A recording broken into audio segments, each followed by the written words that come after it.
Hello दोस्तों, मैं ज्योति स्वागत करती हूँ आप सभी का एक नई कहानी में। नव्या बचपन से ही बहुत ज़िद्दी थी। बिन माँ की बच्ची थी, इसीलिए सब लोग उसे संभालते थे। दादी की तो लाडली थी। उसके पापा सचिन की दूसरी शादी करने का प्रयास चालू था, पर वह 7 साल की बच्ची कुछ न कुछ करके अपने पापा का रिश्ता जुड़ने नहीं देती थी।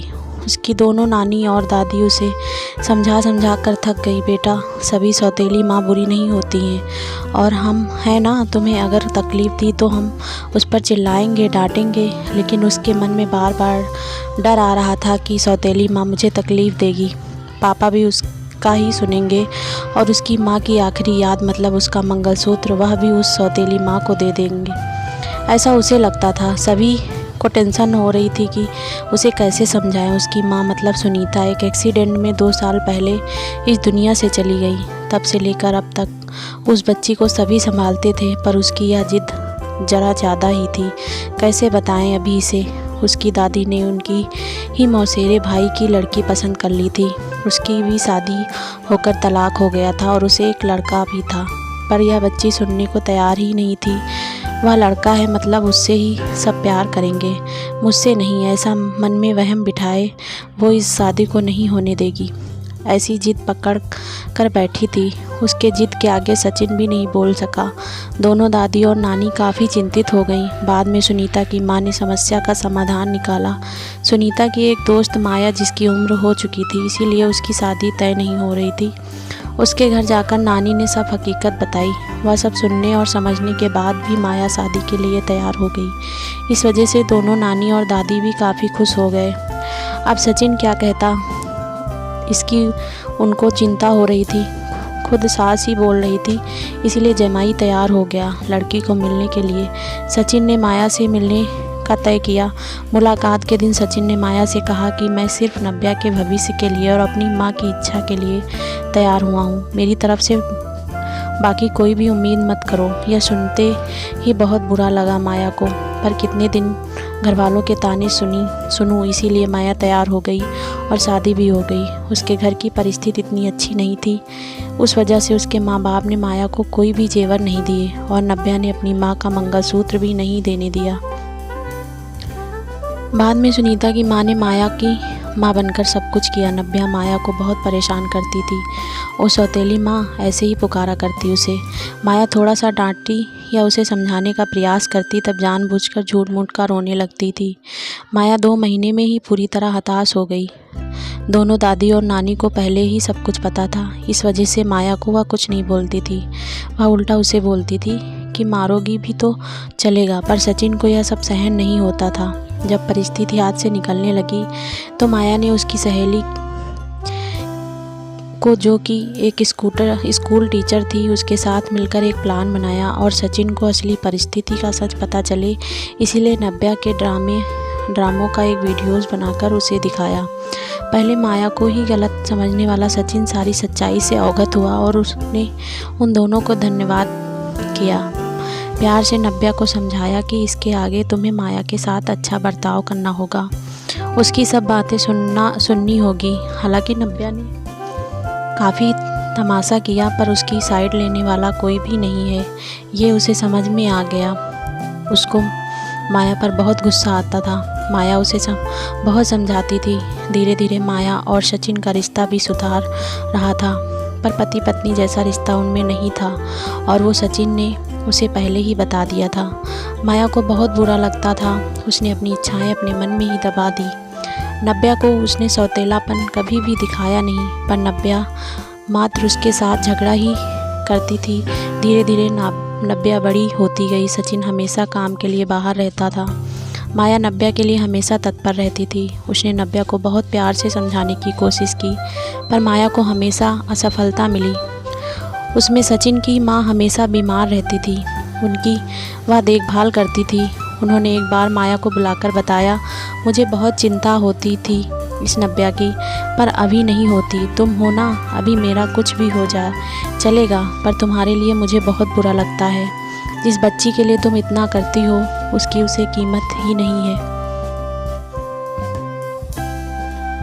तभी माया मुस्कान के साथ बोली, नब्या को देखते हुए बोली, उसने मुझे हमेशा गलत ही समझा है। हमेशा की तरह नब्या ने माया से बहुत झगड़ा किया। सचिन के घर पर आते ही उसको सब झूठ बताया, पर उसने भी नब्या को ही सुनाया। गुस्से से नब्या ने खाना भी नहीं खाया। माया ने भी खाना नहीं खाया। नब्या को समझाने के लिए गई तो माया ने कहा, मुझे तुम्हारी माँ की जगह नहीं चाहिए। उसकी आखिरी निशानी मतलब उसका मंगलसूत्र भी नहीं चाहिए। मुझे सिर्फ तुम माँ बोलकर पुकार लो, मेरे लिए उससे बड़ा कोई पुरस्कार नहीं होगा। जिस दिन तुम ऐसा करोगी उस दिन मुझे ममता का गहना मिल जाएगा, वही मेरा खरा पहला गहना होगा। पर नब्या सुनेगी तब ना। जैसा था वैसा ही सब चालू रहा। कई दिनों बाद दादी की तबीयत बिगड़ी। उन्होंने सचिन को बुलाया और कहा, माया बहुत अच्छी लड़की है, वह कभी भी भेदभाव नहीं करेगी। तुम उसको अपनी पत्नी की तरह स्वीकार कर लो। उसकी भी कोई उम्मीद होगी तुमसे, वह पूरा करो। ये आखिरी शब्द बोलकर दादी चल बसी। सचिन की माँ के वह शब्द कान में गूंज रहे थे। महीना हो गया तब भी वह वही शब्दों का विचार करके गैलरी में शांत बैठा था। उतने में माया ने खाना खाने के लिए आ रहे हैं ना, ऐसा बोलकर बुलाने आई। सचिन का सब्र का बांध टूट गया।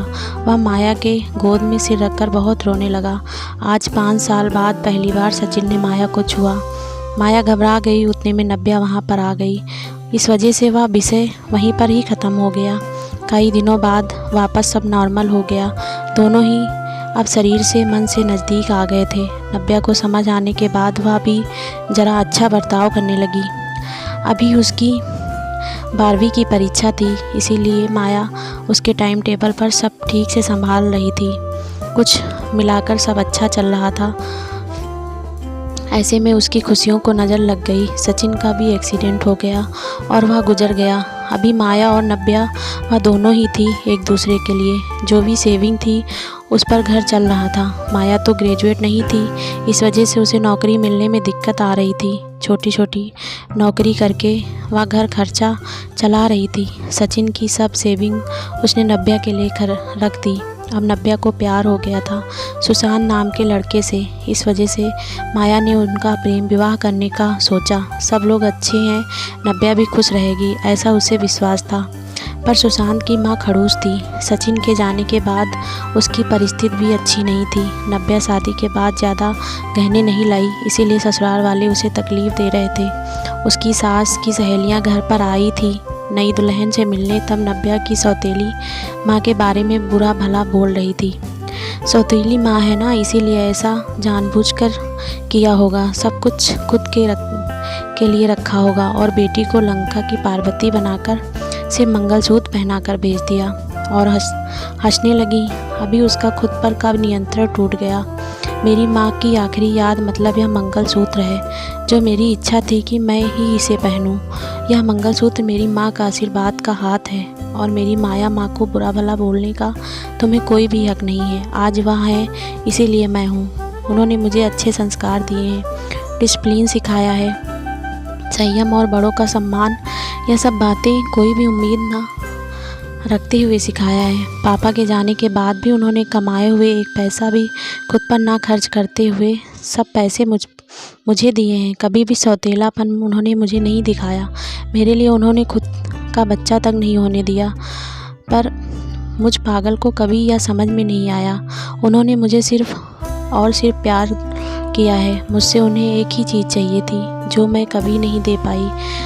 सब औरतें एकदम सोच में पड़ गईं कि आखिर वह कौन सा चीज़ चाहिए थी। उन्होंने नब्या से पूछा उन्हें क्या चाहिए था। सच में बहुत महंगा गहना होगा, इसीलिए तो उसने इतना एडजस्ट किया होगा। बातचीत हो रही थी तब वहाँ माया आई और औरतें खुसुर पुसुर करते हुए हंसने लगी। माया मन में डर गई। नब्या ने ऐसा क्या किया होगा, ऐसा क्या किया जो यह सब औरतें उसे देख रही हैं। तभी नब्या ने माया को गले लगाकर प्यार से माँ बुलाया।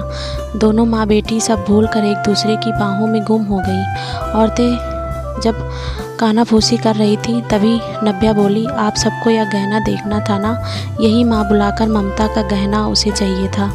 माया को तो रोना आ रहा था। दोनों सचिन और दादी की फ़ोटो के सामने खड़े रहकर उनको हाथ जोड़कर खड़े थे। नब्या ने उनसे माफ़ी मांगी और माँ को कभी खुद से दूर नहीं करूँगी ऐसा वचन दिया। दोस्तों, समाज में कई गलत बातें, भावनाएं बनी हुई होती हैं जो जाने अनजाने बच्चों तक भी पहुंच जाती हैं। हम बच्चों को और ख़ुद को भी इस बात को समझना होगा कि हर पुरानी बात पूरी तरह हर किसी के लिए सच या एक समान नहीं होती। किसी एक का सच दूसरे के लिए झूठ हो सकता है। इसीलिए किसी भी बात को अपने दिल दिमाग में बिठाने से पहले उसकी सत्यता की कसौटी करना बेहद ज़रूरी होता है। थैंक यू दोस्तों। अगर आप सभी को ये कहानी अच्छी लगी हो तो प्लीज़ हमारे चैनल को सब्सक्राइब कर लीजिएगा और ये कहानी दोस्तों के साथ शेयर भी कर लीजिएगा।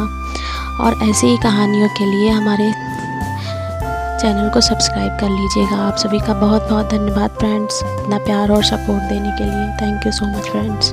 मिलते हैं नेक्स्ट वीडियो में।